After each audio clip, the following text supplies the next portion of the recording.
તો બનાસકાંઠા લોકસભાની ચૂંટણીમાં હવે 12 ઉમેદવારો જ મેદાનમાં રહ્યા છે।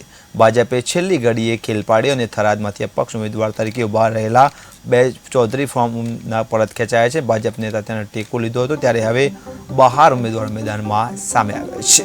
તો હવે ચૂંટણી ચિત્ર સ્પષ્ટ થયું છે।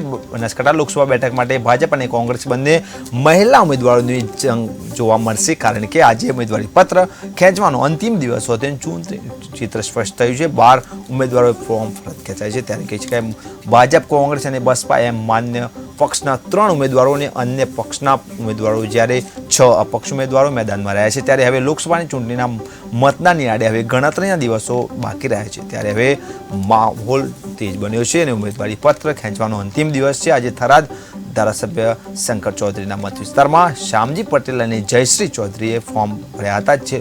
જોકે છેલ્લી મિનિટોમાં ભાજપ આ ખેલ પાડી અને શ્યામજી પટેલ અને જયશ્રી ચૌધરી બંને પક્ષ ઉમેદવારોના ફોર્મ પરત ખેંચી લીધા છે। આ બંને ઉમેદવારો આજે ભાજપને પોતાનો ટેકો પણ જાહેર કરી દીધો છે ત્યારે હવે 12 ઉમેદવારો મેદાનમાં રહ્યા છે। જોકે અપક્ષ અને જે 3 પક્ષના ઉમેદવારો છે તેમાં થકી ભાજપને ફાયદો થશે કે કોંગ્રેસને નુકસાન થવાનું છે તે ગણિતને લઈને અત્યારે ભાજપ યોગ્ય હાલમાં છે।